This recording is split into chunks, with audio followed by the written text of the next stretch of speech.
G'day, as you know, I'm Kaylin, and in today's training and videos, we're going to be discussing creating orders.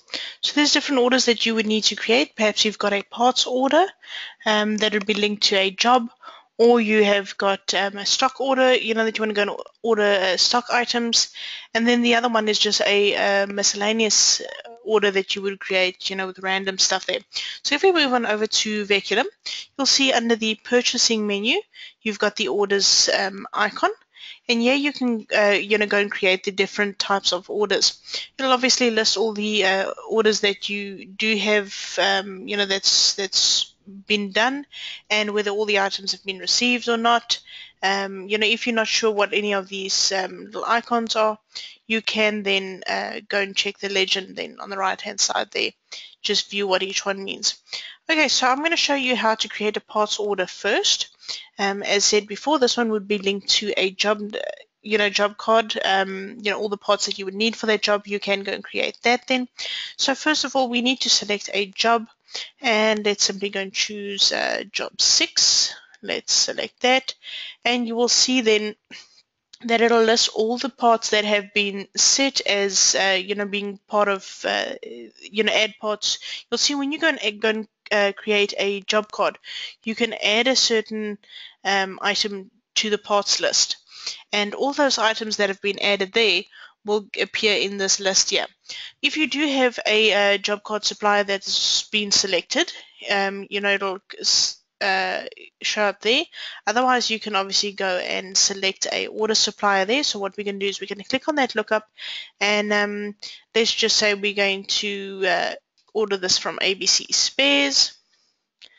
Let's say there, we can just double click that, and then we need to go and specify which items do we want to order from this supplier. So it could be a case of you perhaps only ordering this item from that supplier, and you want to create another order for a different supplier and only go and create an order with that. But you can go and select the various items. So you'll see then you've got your tag all, your tag untag, and then you can unselect all of them as well. You will see then the little red dots that you have here. This column will show you whether this item has been ordered and whether it's been received. You'll also see that the once it's been ordered, this item will be grayed out then, so you can't reorder that item again. Okay, so let's just, you can either just double click or you can use the tag, untag, all for each functions. We're going to just tag them all, and we're going to create an order for that. Okay, so once we've got, we are here, you can then obviously, depending on which user you're logged in with, if you're just the main user, you can, it'll come up with that. You can obviously go and change that as well if you want to put in who actually created this order, and then any extra information, like the phone numbers and that, if you want to specify that then. If there's anything that you need to go and change, you can do that, or if you, so you're not going to order this anymore, you can obviously go and delete that item as well. Once you're happy with all the settings here, you can just click on the OK button, and if we just go and take a look there, we will see that this order has been created then. And that's how easy that is then. You've also got the next one, which is your stock order. Now what you do is you need to go and select the supplier once again, specify the order date. So let's just go and select our paint warehouse for argument's sake. You can just double click on that. And this will list all the items that are available at that supplier that you can order. Now this is obviously dependent on you creating your inventory, linking all the items to certain suppliers, what is available where.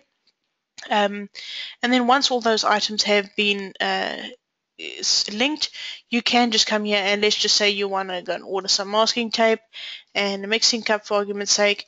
You can go and specify how many you want. Let's just say we're going to order 5, and let's just say we're going to order 10 of these. There you go. Now what it'll do is it'll keep the last price that has been on record, so whatever you've entered there and received it as, it'll keep a record of that. Obviously if this price has changed, you can go and change that price there, and it'll also then apply anything like if there is discounts for the supply or whatever, you can it'll specify all those details. Once you're happy with all the items that you have selected for this, you can just click on the accept button, and we will see that it has created that consumable, that stock order for us there. And then obviously from this one you can also, from the screen you can print it or you can email it to the supplier then. So if you do have a supplier's details filled in there, you can simply click on the email button and that will then email it to that supplier as well there.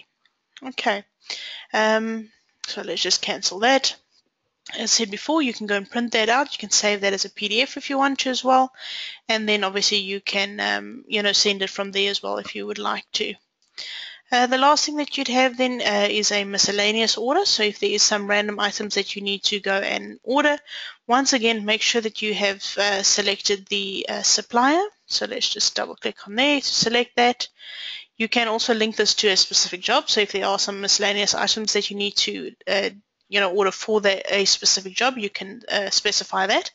And then if you need to insert any records, you can click on the insert button and you can simply go and put in the description. So let's just say we're going to order some A4 paper and let's just say it's a 5-pack and we can go and specify that it is $1.95 and you can obviously go and put in all the other details that's needed there and then also specify the GL code then. So depending on which level you have, you would need to go and specify the difference. So let's just I do have a printing and stationery, so let's select that one.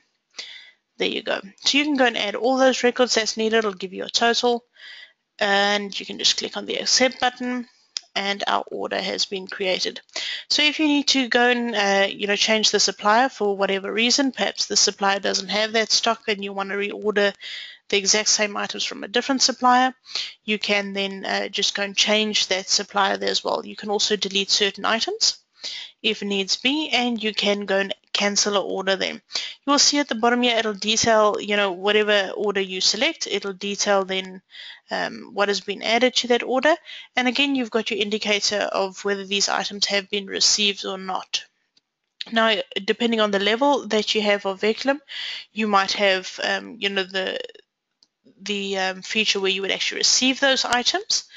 Where you can actually check them in. You can put that in your PCR sheet, check them in, and post them to the ledger there. So the process of actually receiving these items might be slightly different depending on which level you have then. So that's your orders, and that's how easy it is. You can, in your order screen, you can sort this by a specific supplier if you want to, or a specific job if you need to go and sort that there. But that's actually how easy it is to create an order. There's only 3 orders that you would generally need to do. If you're going to be doing a parts order, the work is pretty much done already when the job card has been created. So that's quite easy, and the stock order one is easy as well in terms of drag and drop. Can't get any easier than that. So I hope that you've learned something and that you'll definitely be starting to use the orders module and start getting those orders out that you can get some money in. I hope that you've learned something and that you'll join me next time. Goodbye.